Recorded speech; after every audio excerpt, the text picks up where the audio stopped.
Et comment ça va? Carole, une écrivaine connue, reste tard avec Hélène, sa plus proche amie, alors qu'elle célèbre le lancement de son dernier livre. Carole n'est pas vraiment heureuse, car elle sent que le livre ne correspond pas au standard pour lequel elle est connue. De plus, elle voulait à l'origine que le personnage principal soit une femme, mais elle a abandonné, croyant que cela ne résonnerait pas avec les lecteurs. Hélène suggère qu'elle sorte un peu pour changer d'air et Carole accepte. Alors qu'elles sont dehors à discuter des thèmes du roman, elle remarque une ligne d'avions volant les uns derrière les autres dans le ciel. Elle est perturbée parce que la scène semble anormale. Mais Hélène plaisante en disant que ses instincts d'écrivaine lui font tout suranalyser et continue de parler du livre. Soudain, elles entendent le bruit d'une voiture qui s'écrase. Carole court vers le conducteur pour vérifier comment il va. Comme l'impact a été grave, elle le trouve inconscient, affalé sur le volant et crie à Hélène d'appeler une ambulance ou de venir l'aider. Cependant, quand Carole se retourne, elle découvre qu'Hélène elle-même s'est évanouie, inconsciente et convulsant, sans raison apparente. Lorsqu'elle essaie de prendre son téléphone pour demander de l'aide, elle réalise que l'écran est brisé par la chute. Alors elle court vers le restaurant pour chercher quelqu'un qui puisse aider. Tout le monde à l'intérieur est figé sur place, leur corps tremblant violemment.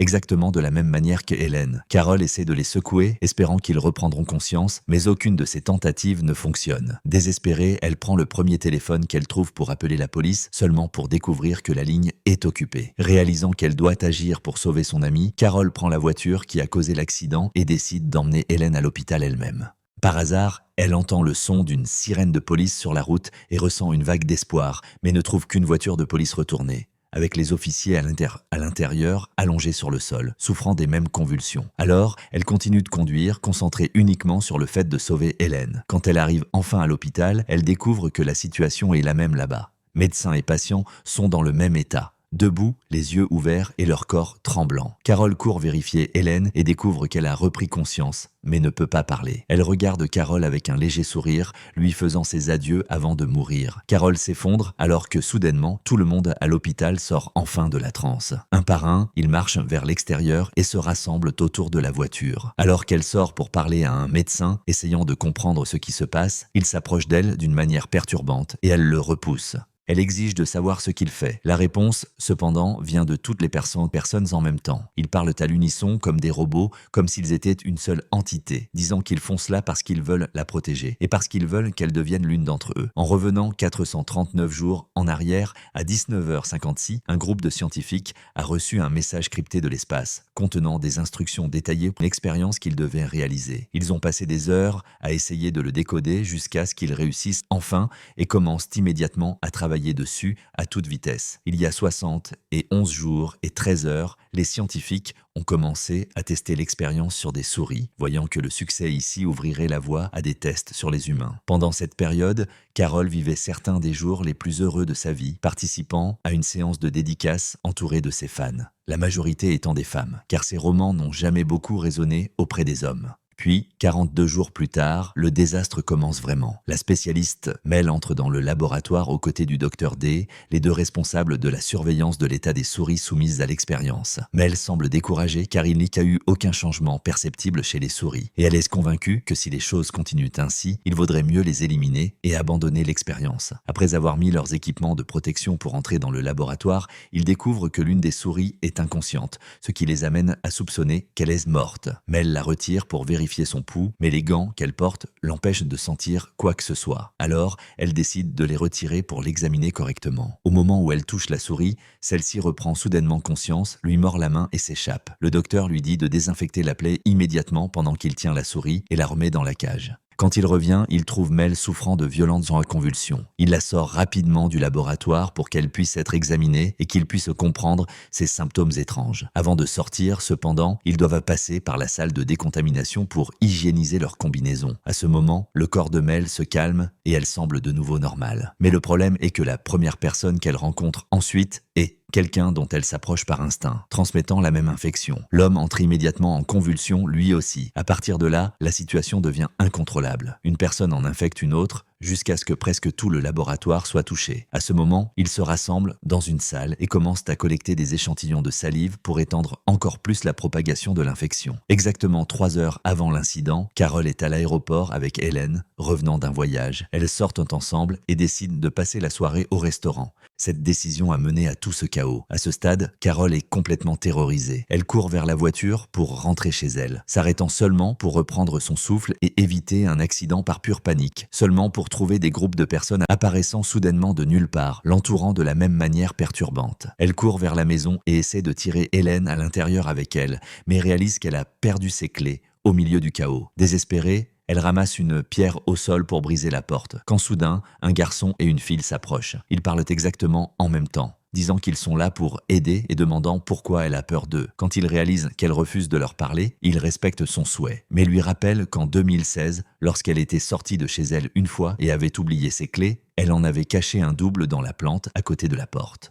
Aussi utile que soit cette information, elle est terrorisée qu'ils sachent cela, car seule elle et Hélène le savaient. Alors, elle court à l'intérieur, claque la porte avant que quelqu'un ne puisse la suivre et court directement vers la télévision, espérant trouver une sorte d'explication. Au lieu de cela, toutes les chaînes sont hors antenne, sauf une. Sur l'écran se trouve une silhouette silencieuse accompagnée d'un message qui lui est adressé par son nom, disant qu'elle peut appeler un numéro spécifique pour tout comprendre. Carol essaye de se calmer, prend le téléphone et passe l'appel. Au moment où on lui répond, elle réalise que la personne à l'écran est celle qui lui parle. Il la rassure en disant qu'elle est en sécurité, que sa vie lui appartient toujours et lui demande de rester à l'intérieur pendant quelques jours pendant qu'il nettoie le chaos dans les rues. Carol le laisse finir et demande si c'est une sorte d'invasion extraterrestre. Il explique ensuite qu'il y a 14 mois, ils ont détecté un signal sans fil venant de l'espace à une distance de 600 années-lumière. Ce signal leur a permis de prendre le contrôle de la conscience collective du monde, fusionnant l'humanité en un esprit uniquement partagé. En termes simples, tout le monde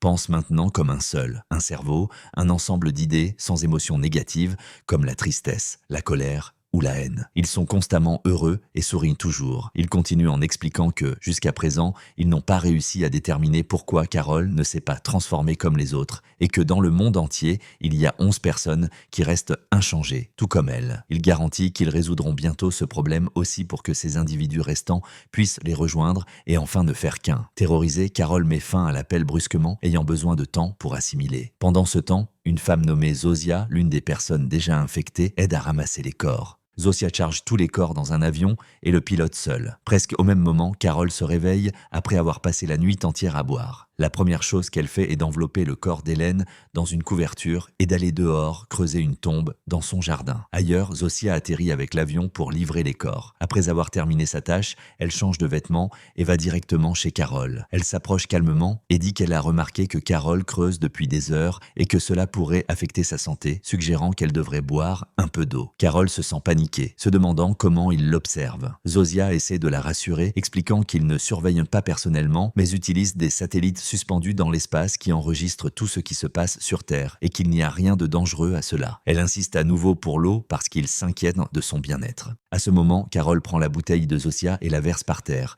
convaincue qu'ils y ont mis quelque chose pour l'infecter et la transformer en l'une des leurs. Avec calme, Zosia lui rappelle qu'elle a de l'eau à l'intérieur de la maison et qu'elle peut boire là-bas. Elle ramasse le bouchon de la bouteille par terre parce qu'il se soucie de protéger l'environnement, puis s'éloigne et la laisse seule. Carol ferme la porte et, une seconde plus tard, réalise qu'elle a déjà vu ce visage quelque part. Elle court dehors, demande à Zosia d'attendre et rentre chercher son livre. Quand elle revient, elle réalise que Zosia ressemble exactement au personnage principal dont elle a mis le visage sur la couverture du livre. Elle comprend qu'ils ont découvert son désir de faire de la protagoniste une femme. Cette idée était quelque chose que seules elle et Hélène savaient. Zosia raconte qu'Hélène a été infectée avant de mourir, ce qui signifie que le monde entier a maintenant accès à toutes ses pensées. Ils ont fait cela en espérant que cela pourrait faire sentir Carol plus à l'aise avec eux. À ce moment, elle explose de colère, les voyant comme des monstres. Soudain, Zosia se fiche sur place comme une statue sans montrer aucune réaction. Son corps entre alors en convulsions violentes et elle tombe au sol.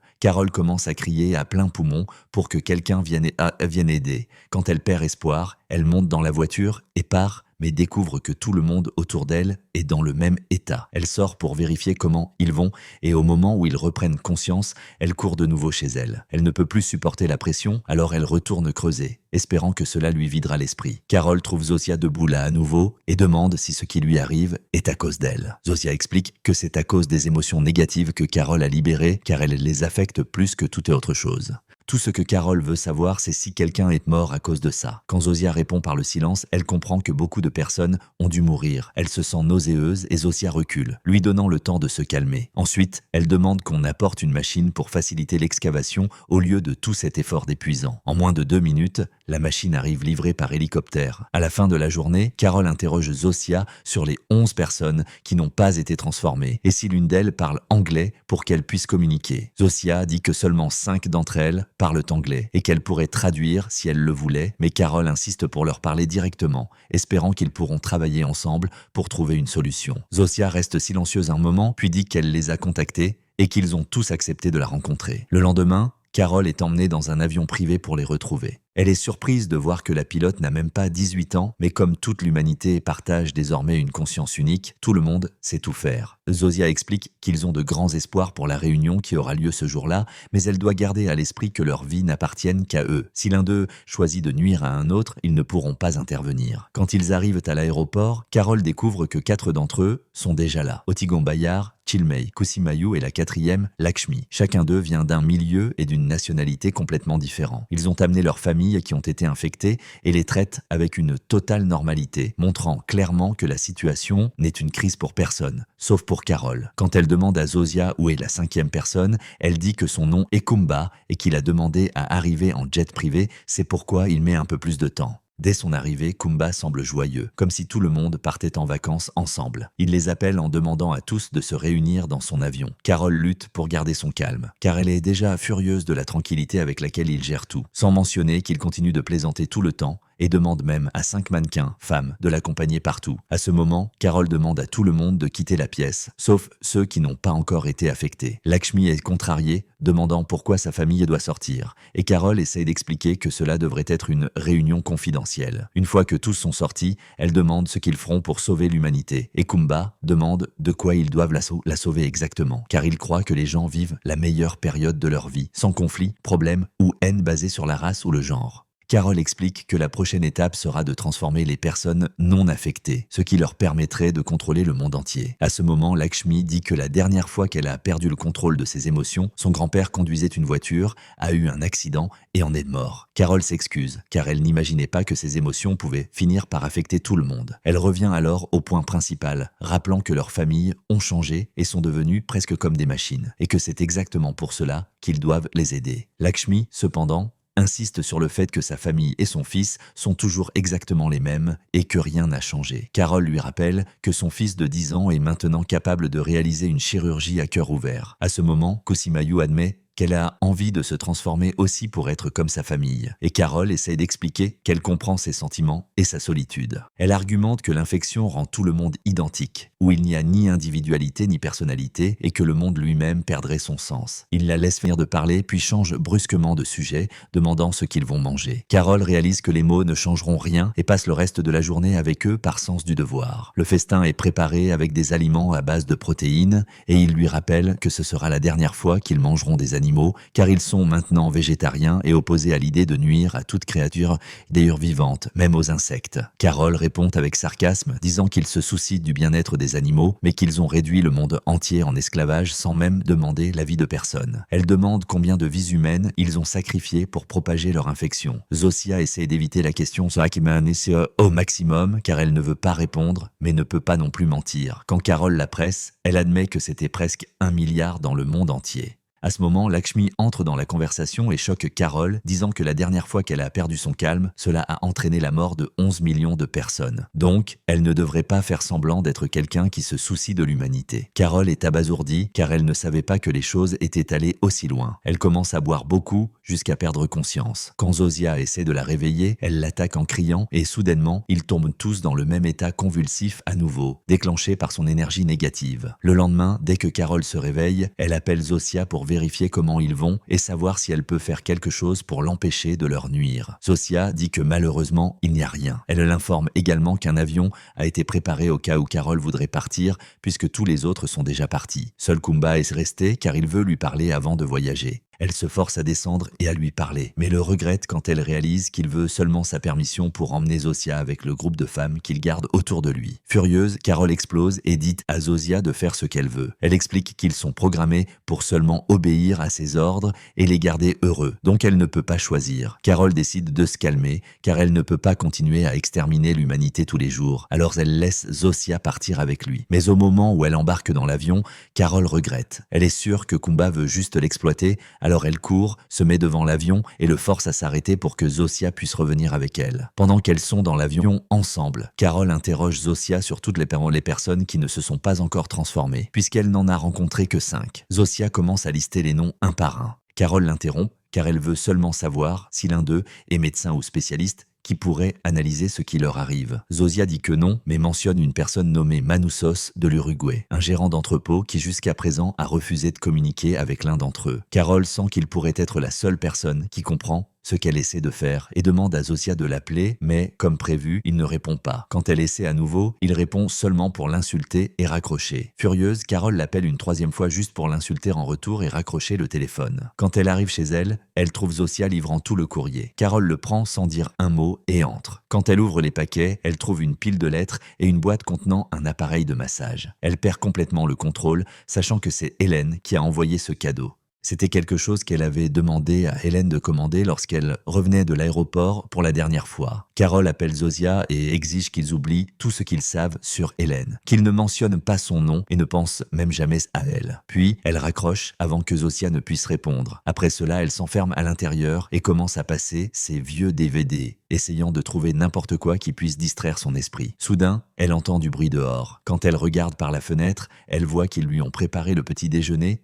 et l'ont laissé à la porte. Carol appelle Zosia à nouveau, car la nourriture qu'ils ont faite est exactement ce qu'elle aime. Elle avait demandé qu'ils oublient tout, mais Zosia garantit à Carol que sa demande a été honorée et qu'ils ont eu cette information du dernier hôtel où elle a séjourné. Elle explique que tout ce qu'ils font est pour son bien, surtout parce que son frigo ne contient rien d'autre que du lait et des collations légères. Carol lui raccroche au nez, ouvre le frigo pour vérifier et réalise que c'est vrai. Elle monte dans la voiture et va au marché parce qu'elle aime compter sur elle-même, mais quand elle arrive, elle trouve l'endroit vide, sans aucune brique de lait. Carol appelle Zosia à nouveau pour comprendre ce qui se passe. Elle explique qu'ils suivent maintenant un régime spécifique et c'est pourquoi ils ont retiré tous les produits inutiles du marché. Carol exige que le marché soit restauré à la normale pour qu'elle puisse faire ses courses seule si elle a besoin de quelque chose. Avant même qu'elle puisse demander combien de temps cela va prendre, elle entend des camions de livraison s'arrêter avec un grand nombre de personnes déchargeant des fournitures. En 2 heures, le marché est entièrement réapprovisionné. Plus tard, ce soir-là,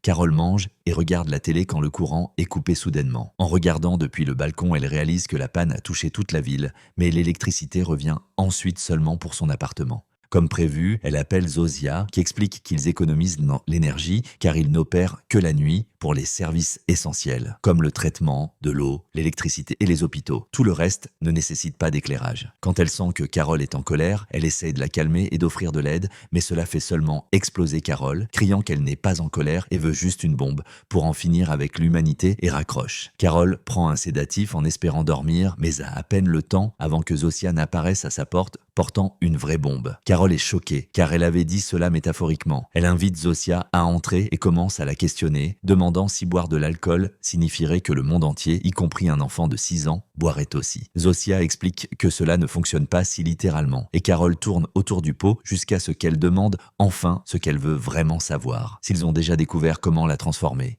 Zosia dit que pas encore et que cela pourrait prendre des semaines, des mois ou plus. Cela rend Carol plus anxieuse, réalisant que peu importe ce qu'elle fait, ils finiront par la changer. Zosia essaie de la rassurer, disant qu'ils font cela pour son bien et que quand ils réussiront, elle comprendra. Carol, comme d'habitude, perd le contrôle et commence à se plaindre. Cette fois, elle tire la goupille de la bombe, supposant qu'elle est fausse. Zosia réagit instantanément, l'attrapant et la jetant par la fenêtre car elle est réelle, avant que Carol ne puisse lui crier dessus pour lui avoir donné quelque chose chose comme ça, elle réalise que Zosia s'est évanouie, blessée au dos, en essayant de la protéger. Carole reste à l'hôpital jusqu'au matin pour s'assurer que Zosia va bien. Un médecin s'assoit avec elle et explique que Zosia n'a subi qu'une légère commotion et se rétablira en quelques jours. Elle demande comment ils ont pu donner une bombe aussi nonchalamment et il répond que c'est ce qu'elle a demandé. Encore plus choquée, Carole demande ce qui se passerait si elle demandait une bombe nucléaire. Il s'effraie, demandant pourquoi elle aurait besoin de quelque chose comme ça, mais assure ensuite que, si elle insistait, il pourrait la fournir. Pendant ce temps, Manoussos est en Uruguay, caché dans son entrepôt, essayant de capter des signaux étranges pour comprendre ce qui se passe dans le monde. Il refuse tout contact avec toute personne infectée, ce qui le laisse sans accès à la nourriture, si désespéré qu'il cherche des restes dans les poubelles. Quand il laisse le même repas à son portail,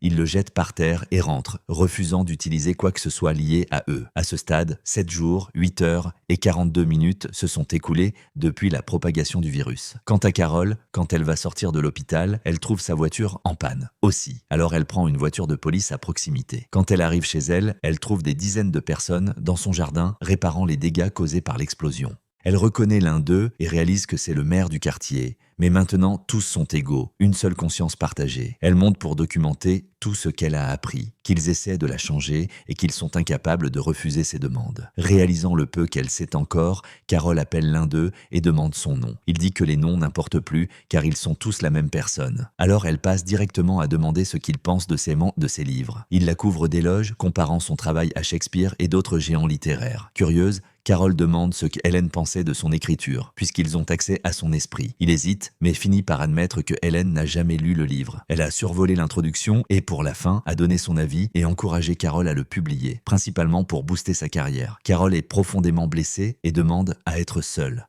À l'étage, elle ajoute une autre note à son tableau. Ils ne peuvent pas mentir. Alors elle décide d'utiliser cette faiblesse. Elle va rendre visite à Zosia à l'hôpital parce qu'elle est la seule avec qui elle sent qu'elle peut parler. Même si parler à Zosia signifie parler à tous. Carole veut savoir s'il y a un moyen d'arrêter l'infection. Quand Zosia commence à devenir nerveuse, Carole a de l'espoir, mais Zosia refuse de donner des détails. Carole réalise qu'elle n'aura des réponses que si elle n'est pas totalement consciente. Elle va dans une pharmacie chercher un sédatif fort, étudiant soigneusement le dosage pour ne tuer personne accidentellement. Par coïncidence, l'un d'eux est derrière elle et demande ce qu'elle fait, ce à quoi elle répond qu'elle a besoin de quelque chose de puissant. Il lui rappelle comment elle a mal réagi à des drogues similaires à l'université, mais elle insiste jusqu'à ce qu'il lui donne ce qu'elle veut. De retour chez elle, Carole jette tout, sauf ce dont elle a besoin. Installe une caméra et s'enregistre pour observer les effets de la drogue. Quand elle se réveille plus tard et regarde la vidéo, elle voit que cela cause de brèves hallucinations, puis une honnêteté complète, exactement ce dont elle a besoin. Elle retourne à l'hôpital, suggère une courte promenade avec Zosia dans le jardin et administre secrètement la drogue via la perfusion. Dès que Zosia commence à halluciner, Carole demande comment arrêter l'infection. Comme sa conscience est liée à toutes, des gens de tout l'hôpital courent vers elle pour intervenir, mais Carole ordonne qu'ils restent en arrière. Elle continue de répéter la question jusqu'à ce que tout le monde commence à pleurer, la suppliant d'arrêter. Zosia s'évanouit d'épuisement et paniquée, Carole supplie qu'on la sauve avant qu'il n'arrive quelque chose. À ce moment, Lakshmi l'appelle, l'accusant d'être instable et disant que, quel que soit l'objectif de Carole, les blesser à répétition n'est pas la solution.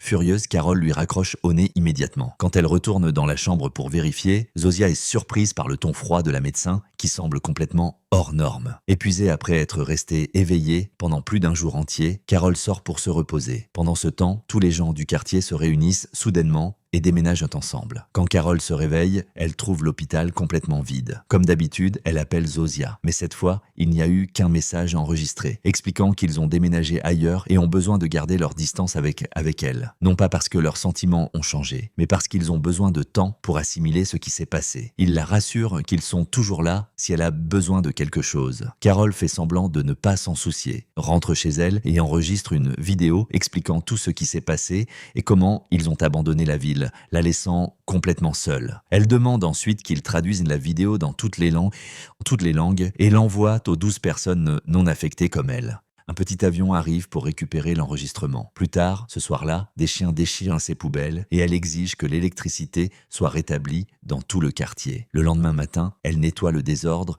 au sol et appelle à nouveau pour enlever les ordures. Quand le sac poubelle reste coincé et tombe, elle finit par le jeter seule, seulement pour remarquer que la poubelle est pleine de briques de lait identiques. Méfiante, Carole prend une brique et la trace jusqu'à l'usine. Là, elle découvre que le lait est, en réalité, un liquide jaune mélangé à de la poudre blanche pour ressembler à du vrai lait. Elle collecte des échantillons, enregistre une autre vidéo et l'envoie aux autres, espérant que quelqu'un répondra. Cette nuit-là, les chiens reviennent, cette fois creusant près de la tombe d'Hélène, et Carole les éloigne en utilisant sa voiture. Le lendemain, elle couvre la tombe de marbre, achète des fournitures et remarque des codes K-bars identiques sur tous les produits, la ramenant à l'usine à nouveau. À l'intérieur d'un entrepôt caché, elle découvre que les corps des personnes décédées sont démembrés, enveloppés dans un tissu blanc et utilisés dans la production du lait qu'ils consomment. Elle enregistre tout comme preuve, craignant qu'il puisse effacer les preuves s'il découvre qu'elle sait, alors elle décide de livrer l'information personnellement. Ailleurs, Kumba explore la situation,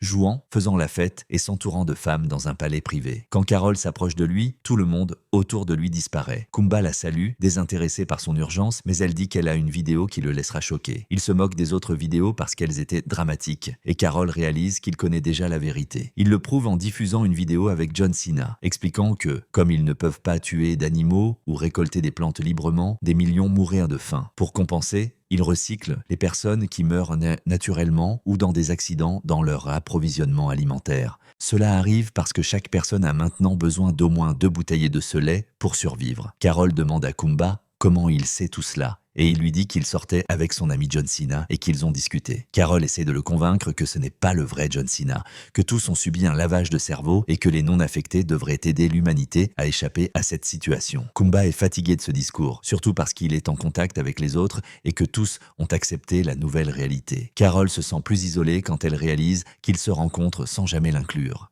Elle s'effondre en pleurant dans la salle de bain. Le lendemain matin, Kumba prépare le petit déjeuner seul. Il n'y a plus personne dans les parages et il est évident qu'il a hâte qu'elle parte pour pouvoir retourner à la vie qu'elle l'a interrompue. Carole le rassure qu'elle mangera et partira immédiatement. Avant de partir, elle fait une dernière tentative de l'avertir, craignant qu'il ne trouve éventuellement un moyen de convertir les personnes non affectées. Kumba explique que pour faire cela, ils auraient besoin de collecter des échantillons de leurs cellules et que ce serait impossible sans leur consentement. Cela soulage finalement les peurs de Carole. Elle remercie et s'en va. Pendant ce temps, Manousos est toujours enfermé dans son entrepôt quand il reçoit la vidéo de Carole avec de la nourriture. En regardant, il est abasourdi, car il n'avait aucune idée de tout cela. Il rassemble son courage, décide de quitter sa forteresse, range ses affaires et se prépare à aller retrouver Carole. Quand sa mère offre de l'aide, il dit qu'elle n'est pas vraiment sa mère et s'en va. De retour dans son quartier, Carole commence à utiliser la situation à son avantage, tout comme Kumba l'a fait. Malgré le vide, elle demande qu'on lui apporte ce dont elle a besoin et chipote sur de petites choses par ennui.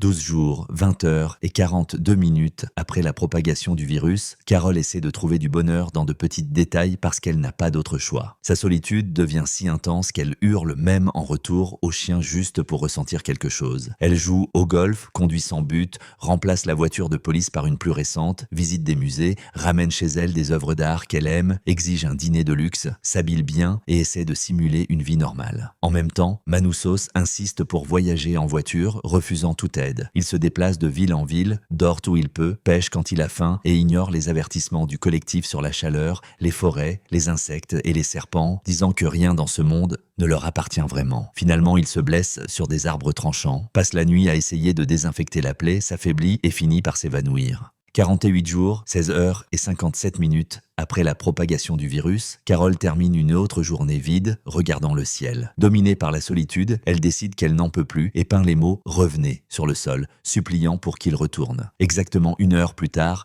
Zosia apparaît à sa porte et Carole l'arrête, l'étreignant fort et s'effondrant dans larmes. Quand Manousos se réveille à l'hôpital après l'accident, il prend un objet pointu et menace le médecin pour qu'il le laisse sortir. Agissant toujours par principe, il demande d'abord le coût du traitement médical, écrit une note signée reconnaissant sa dette envers l'hôpital, puis prend une ambulance et continue son voyage. Carole est complètement épuisée. Elle fait du jus pour Zosia, puisqu'elle est une invitée. Sentant son attention, Zosia suggère qu'elle joue à quelque chose ensemble pour détendre l'atmosphère. Carole accepte et elle joue aux cartes. Et quand Zosia est sur le point de partir, Carole demande où elles dorment vraiment. Zosia l'emmène dans un théâtre, montrant qu'ils utilisent la plus grande salle, tous dormant ensemble sur le sol, avec un puissant système de chauffage partagé pour économiser l'énergie. Dominée par la solitude, Carole demande à dormir avec eux. Mais quand elle se réveille et réalise à quel point elle est devenue vulnérable, elle court de nouveau chez elle, prend son tableau de notes et se concentre à nouveau sur la recherche d'une solution. Plus tard, elle retrouve Zosia pour une promenade et demande comment l'infection s'est propagée dans le monde. Zosia explique que c'était via des fréquences similaires au Wi-Fi qui, une fois captées par le cerveau, ont totalement synchronisé la conscience humaine. Cette nuit-là, elles observent les étoiles ensemble. Zosia explique qu'ils ne connaissent pas les êtres de la planète lointaine qui ont permis ce cadeau, seulement qu'ils sont reconnaissants pour la paix mondiale que cela a apporté. De retour à la maison, Carole enregistre toutes ces informations. Ensuite, elle réalise qu'elle n'a plus de stylo. Elle demande à Zosia d'en apporter plus, mais quand elle est questionnée, elle ment en disant qu'elle en a besoin pour écrire. Elle invite Zosia à sortir et l'emmène au même café où elle avait l'habitude de s'asseoir seule pendant l'université, alors qu'elle écrivait son roman. L'endroit remplit Carole de souvenirs. Elle raconte à Zosia comment une fois elle ne pouvait pas s'offrir un ordinateur portable et écrivait tout sur des feuilles volantes attachées ensemble. Soudain, elle réalise que le café avait brûlé il y a des années et demande s'ils l'ont reconstruit juste pour elle. Elle comprend qu'ils essaient de la distraire de son véritable objectif et part. Cette nuit-là, Zosia va chez elle et dit qu'ils ne comprennent pas pourquoi Carole est contrariée. Elle réalise qu'ils ne parviennent même plus à comprendre qui elle est. Alors elle dit qu'elle a découvert comment il manipule son esprit et qu'elle ne les laissera pas la détourner de son chemin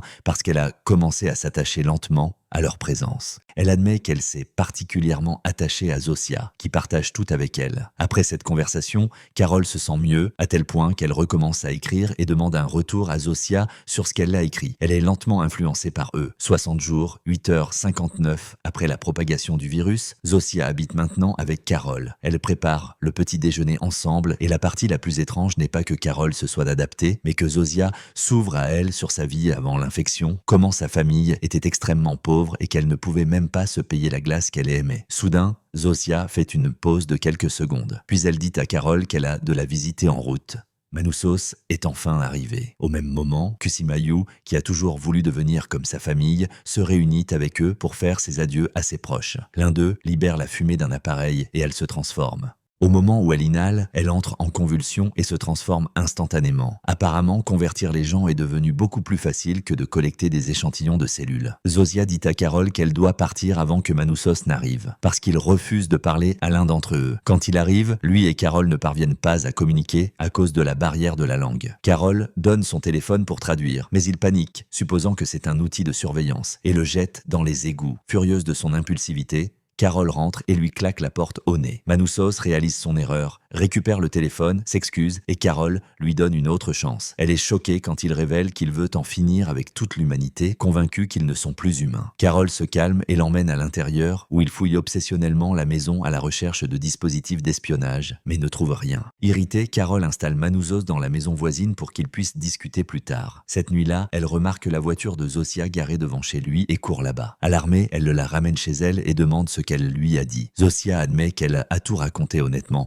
sans rien cacher. Carole est profondément blessée, réalisant que Zosia ne l'a jamais traitée comme spéciale, qu'elle faisait juste partie du collectif. Soudain, Zosia entre en convulsion. Carole court vers la maison de Manoussos et le trouve en train d'interroger l'un d'eux, le forçant à enregistrer les fréquences qui apparaissent à ce moment-là. Carole l'arrête immédiatement car ses actions tuent des gens. Quand Zosia récupère, elle explique qu'elles doivent quitter le quartier, car elles ne peuvent pas coexister près de Manoussos. Carole choisit Zosia, laisse Manoussos derrière et elles commencent à voyager ensemble, se déplaçant d'endroit en endroit et formant des souvenirs partagés. Un jour, Carole demande à quel point ils sont proches de terminer la conversion mondiale. Quand Zosia hésite, Carole réalise la vérité. Le virus est presque prêt. Elle sort de l'illusion dans laquelle elle vivait, retourne voir Manoussos en hélicoptère portant une énorme boîte et lui dit qu'il avait raison depuis le début. Quand il demande ce qu'il y a à l'intérieur, elle répond calmement « une bombe nucléaire ». Si aucune solution n'est trouvée, l'option finale sera de nettoyer le monde, terminant ainsi la première saison de Pluribus, série de science-fiction et drame de 2025. Et je vous attends dans la prochaine vidéo.